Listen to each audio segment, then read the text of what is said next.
গেল এক বছর আগেও নির্বাচন নিয়ে বহুত কিছু হয়েছে সারা পৃথিবীতে, এর মধ্যে বাংলাদেশেও হয়েছে। তো নির্বাচনকে বানচাল করা, নির্বাচনে আসা, নির্বাচনে না আসা, এগুলো নিয়ে অনেক কিছু হয়েছে। আর আমাদের বাংলাদেশে একটা রাজনীতির ট্রেন্ড কি বা কালচার কি, যেই সরকার ক্ষমতায় থাকে তিনি মনে করেন তিনি দেশপ্রেমিক, তিনি দেশের পক্ষে, আর যারা বিপরীত মত প্রকাশ করে তারা হচ্ছে দেশদ্রোহী, রাষ্ট্রবিরোধী কর্মকাণ্ড। যেমনে পারো এদেরকে মামলা টামলা ডিজিটাল দিয়া আটকাই দাও। কিন্তু দিন শেষে কি আসলে এগুলো টিকে? সত্যই মিথ্যাই। এখন আওয়ামী লীগ যে কাজটা করছে এটা আমার কাছে একটু হাস্যকর মনে হয়েছে রাইট নাও। কেন মনে হয়েছে দেখেন, জাতিসংঘে যে চিঠিটা পাঠাইছেন, আপনার কি মনে হয় যে এই চিঠি দিয়ে আদৌ কোনো কাজ হবে? এমনকি চিঠির খবরটা প্রকাশ হবে না? আওয়ামী লীগ যে নির্বাচন করছে, বিএনপি ভোটে আসে নাই, জামাত তো নিষিদ্ধই ছিল। সো সারা পৃথিবীকে আওয়ামী লীগের ম্যান্ডেট দেয় নাই ভোটের পরে, শেখ হাসিনা তো ভোট করে নিছে। তিনি বিশ্বকে কি দেখেছেন? ভাই আমি তো ডাকতেছি, আসো আসো। অন্তর্বর্তীকালীন সরকার যাকে আমরা সম্পূর্ণ সমর্থন দিয়েছি, তারা আজকে নিজেরাই আজকে একটা অবস্থা তৈরি করছে যাতে করে নির্বাচন ব্যাহত হয়। বন্ধুগণ, সেই দেশের আমাদের তরুণ নেতা, আমাদের বর্তমান আধুনিক গণতান্ত্রিক আন্দোলনের নেতা, আমাদের দেশ নায়ক তারেক রহমান 2021 সালে তিনি 31 দফা আপাতত সেই 63টা উইথহোল্ড আছে, আমারটাও অন হোল্ডেই আছে। অন্য কোনো দলের সঙ্গেও জোট হতে পারে। এই আসন্ন জাতীয় সংসদ নির্বাচনকে সামনে রেখে 238টি আসনে প্রার্থীর তালিকা ঘোষণা করেছে বিএনপি। তবে আলোচনার কেন্দ্রবিন্দুতে রয়েছেন দলের সিনিয়র আইনজীবী ও সাবেক সংসদ সদস্য ব্যারিস্টার রুমিন ফারহানা, যার নাম এই তালিকায় জায়গা পায়নি। সোমবার সন্ধ্যায় দলের মহাসচিব মির্জা ফখরুল ইসলাম আলমগীর প্রার্থীদের নাম ঘোষণা করার পরই এ নিয়ে সামাজিক যোগাযোগ মাধ্যমে শুরু হয় ব্যাপক আলোচনা সমালোচনা। আসসালামু আলাইকুম। বাংলাদেশে আর কোনো নির্বাচন হবে না। বাংলাদেশে নির্বাচন আশা যারা করছেন তাদের মুখে ছাই ঘষে দিয়েছে আওয়ামী লীগ। এবার আওয়ামী লীগের একটি চিঠিতে জাতিসংঘ নড়েচড়ে বসেছে। বাংলাদেশে নির্বাচন বন্ধ হতে যাচ্ছে। সুপ্রিয় দর্শক শ্রোতা, এদিকে বিএনপির ফখরুল ইসলাম আলমগীরের একটি বক্তব্য রীতিমতো সোশ্যাল মিডিয়াতে ভাইরাল, যেখানে বাংলাদেশ নির্বাচন ধ্বংস করতে চায় একমাত্র ডক্টর ইউনূসের ষড়যন্ত্রে বাংলাদেশের নির্বাচন বন্ধ হতে যাচ্ছে। সুপ্রিয় দর্শক শ্রোতা, আজকের এই ভিডিওটি খুবই চাঞ্চল্যকর তথ্য রয়েছে, অত্যন্ত গুরুত্বপূর্ণ হতে যাচ্ছে আজকের এই ভিডিওটি। রুমিন ফারহানাকে কেন বিএনপি থেকে নমিনেশন দেওয়া হয়নি সেই নিয়ে মুখ খুলেছেন এবার রুমিন ফারহানা। সবকিছু মিলিয়ে আজকের এই ভিডিওটি অত্যন্ত গুরুত্বপূর্ণ। কে কোন জেলা থেকে আজকে আমাদের এই ভিডিওটি দেখছেন অবশ্যই কমেন্টের মাধ্যমে জানিয়ে দিন। দয়া করে আজকের এই ভিডিওটি আপনার সোশ্যাল মিডিয়াতে শেয়ার করে দিন। চ্যানেলে যদি নতুন হয়ে থাকেন প্রতিনিয়ত সবার আগে আপডেট নিউজগুলো পেতে আমাদের এই চ্যানেলটি সাবস্ক্রাইব করে রাখুন ও একটি লাইক দিয়ে দেখতে থাকুন সম্পূর্ণ ভিডিওটি। প্রকাশ করে তারা হচ্ছে দেশদ্রোহী, রাষ্ট্রবিরোধী কর্মকাণ্ড। যেমনে পারো এদেরকে মামলা টামলা ডিজিটাল দিয়া আটকাই দাও। কিন্তু দিন শেষে কি আসলে এগুলো টিকে? সত্যই মিথ্যাই।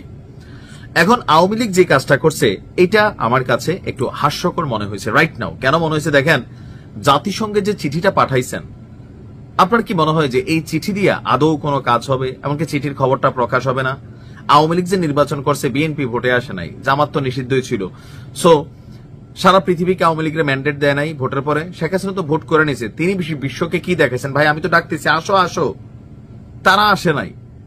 আমেরিকা থেকে শুরু করে জাতিসংঘ থেকে সবাই তাকে ম্যান্ডেট দিছে, সরকার গঠন করা হয়েছে, তাই না? তো এখন আওয়ামী লীগের সময় তো জামাতের উপর নিষেধাজ্ঞা ছিল কিনা? ছিল। জামাতের উপর নিষেধাজ্ঞা থাকা সত্ত্বেও, বিএনপি নির্বাচনে না যাওয়া সত্ত্বেও আওয়ামী লীগ নির্বাচন করে সরকার গঠন করছে, বিশ্বজুড়ে বৈধতা পাইছে। এখান থেকে তো এতটুকু বোঝা উচিত আজকে আমরা বাটে পড়ে গেছি। আমরা যদি এমন কিছু করি যেটা দিয়ে মনে হয় যে সারা পৃথিবী ডক্টর ইউনূসের বিপরীতে যাবে, অথবা যে বর্তমান সরকার আছে তাদের বিরুদ্ধে অ্যাকশন নেবে, এটা কিন্তু ভুল। কারণ কালকে এই জিনিসটা বিএনপি জামাত করছে, আজকে আওয়ামী লীগ করতেছে একই কাজ। কাজটা কি? জাতিসংঘে আওয়ামী লীগ একটা চিঠি পাঠানো হয়েছে। চিঠিটা কি নিয়ে? বাংলাদেশে অন্তর্ভুক্তিমূলক এবং বিশ্বাসযোগ্য নয় এমন নির্বাচনে সহযোগিতা থেকে সরে আসতে জাতিসংঘের প্রতি কার্যক্রম নিষিদ্ধ আওয়ামী লীগের পক্ষ থেকে আহ্বান জানানো হয়েছে। জাতিসংঘ উন্নয়ন কর্মসূচির প্রতিনিধি স্টেফান লিলার বরাবর একটা চিঠি পাঠিয়েছেন সাবেক শিক্ষামন্ত্রী আওয়ামী লীগ নেতা মহিবুল হাসান চৌধুরী নওফেল। তো নওফেল চিঠিতে কি লিখছে? চিঠিতে আওয়ামী লীগ জানায়, অবাধ এবং অন্তর্ভুক্তিমূলক নির্বাচনের পরিবেশ নিশ্চিত হওয়ার আগ পর্যন্ত তারা জাতিসংঘ এবং ইউএনডিপির প্রতি নির্বাচনের সহযোগিতা স্থগিত করা, সব রাজনৈতিক পক্ষের সঙ্গে জাতীয় সংলাপ এবং সমঝোতাকে উৎসাহিত করার এবং যে কোনো নির্বাচনী সম্পৃক্ততার মূল ভিত্তি হিসাবে মানবাধিকার, আইনের শাসন সমুন্নত রাখার আহ্বান জানাচ্ছে। বাংলাদেশে ইউএনডিপির নির্বাচনের সহযোগিতা, ব্যালট প্রজেক্ট এবং আসন্ন নির্বাচনের বিষয়ে সংস্থার প্রাতিষ্ঠানিক সহায়তার বিষয়ে তারা গুরুতর উদ্বেগ প্রকাশ করেছে আওয়ামী লীগ।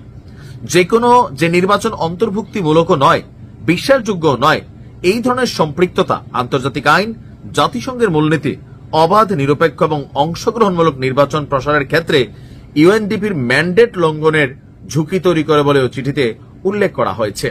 আবার এই বিষয়ে আমরা দেখছি আমাদের পররাষ্ট্র উপদেষ্টা বলছে যে আওয়ামী লীগের এই সকল চিঠি জাতিসংঘে পাঠাইলে কিছু যায় আসে না, জাতিসংঘ এটা মূল্যায়ন করবে না। আসলেই কিন্তু এখন মূল্যায়ন করবে না, রাইট নাও মূল্যায়ন করবে না। কারণ সারা পৃথিবী জানে বাংলাদেশে একটা অবাধ সুষ্ঠু নির্বাচন দরকার, অন্তর্ভুক্তিমূলক দরকার। এখন অন্তর্ভুক্তিমূলকের সংজ্ঞা কোনটা? আওয়ামী লীগের উপর রাজনৈতিক নিষেধাজ্ঞা আছে কর্মকাণ্ডের উপর, জামাতের উপর তখন ছিল। আওয়ামী লীগের উপরে এই মুহূর্তে যে আইনে করা হয়েছে, জামাতের তুলনায় এটা আরো বেশি শক্তিশালী, আর ঘটনাটা তরতাজা। তো এই মুহূর্তে জাতিসংঘে এই চিঠি দেওয়া, ওই আগে বিএনপি, তারপর হচ্ছে জামাত ইসলাম, তারা লবিস্ট নিয়োগ করে এরকম নানান কিছু শেখ হাসিনা সরকারের বিরুদ্ধে তারাও করছে। এই যে এখন আমেরিকার যে রাষ্ট্রদূত হয়েছে, কি হচ্ছে ওনার নাম, আমি মুশফিক ফজল ভাই, প্রতিদিন মানে মার্কিন যুক্তরাষ্ট্রের স্টেট ডিপার্টমেন্টে যাইতেন, হিরো আলমরে কে থাপ্পড় দিল, কে কোথায় ধরেন একটা আওয়াজ করলো, সারা বাংলাদেশের খবর তিনি স্টেট ডিপার্টমেন্টে পৌঁছে দিতেন। বাট এগুলা করে কি শেখ হাসিনা সরকার লাস্ট যে নির্বাচনটা করছিল এটা অবৈধ অথবা বাংলাদেশকে স্যাংশন কোনো কিছু করতে পারছে না।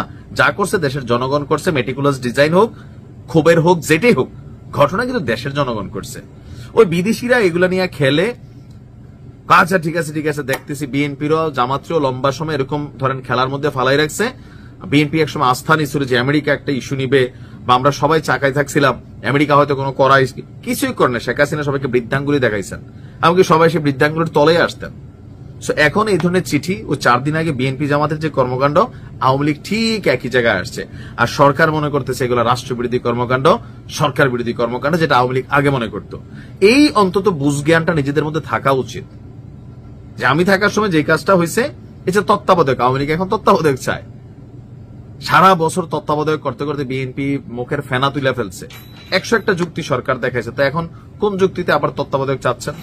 বোঝা উচিত, এগুলো থেকে বিরত থাকুন। আসসালামু আলাইকুম। আপাতত সেই 63টা উইথহোল্ড আছে, আমারটাও অন হোল্ডেই আছে। অন্য কোনো দলের সঙ্গেও জোট হতে পারে। এই আসন্ন জাতীয় সংসদ নির্বাচনকে সামনে রেখে 238টি আসনে প্রার্থীর তালিকা ঘোষণা করেছে বিএনপি। তবে আলোচনার কেন্দ্রবিন্দুতে রয়েছেন দলের সিনিয়র আইনজীবী ও সাবেক সংসদ সদস্য ব্যারিস্টার রুমিন ফারহানা, যার নাম এই তালিকায় জায়গা পায়নি। সোমবার সন্ধ্যায় দলের মহাসচিব মির্জা ফখরুল ইসলাম আলমগীর প্রার্থীদের নাম ঘোষণা করার পরই এ নিয়ে সামাজিক যোগাযোগ মাধ্যমে শুরু হয় ব্যাপক আলোচনা সমালোচনা। আসন ভাগাভাগির একটা ব্যাপার আছে নতুন করে। এদিকে বিএনপির মনোনয়ন না পাওয়ার বিষয়টি নিয়ে রাতেই দেশের একটি বেসরকারি টেলিভিশনে কথা বলেন রুমিন ফারহানা। তিনি জানান তার মনোনয়ন আপাতত অন হোল্ড অবস্থায় রয়েছে। তিনি বলেন এখনও অনেক আসন ঝুলে আছে, দল উইনেবল বা জয়ী হওয়ার সম্ভাবনাময় প্রার্থী খুঁজে দেখছে। সেই বিবেচনায় চূড়ান্ত সিদ্ধান্ত নেওয়া হবে। উইনেবল ক্যান্ডিডেটকে, উইনিং ক্যান্ডিডেটকে সেটা দেখবে বিএনপি। রুমিন ফারহানা আরও বলেন প্রকাশিত তালিকাটি এখনও প্রাথমিক পর্যায়ের, সময়ের সঙ্গে তালিকায় পরিবর্তন আসতে পারে, কেউ বাদ পড়তে পারেন, আবার নতুন কেউ যুক্ত হতে পারেন।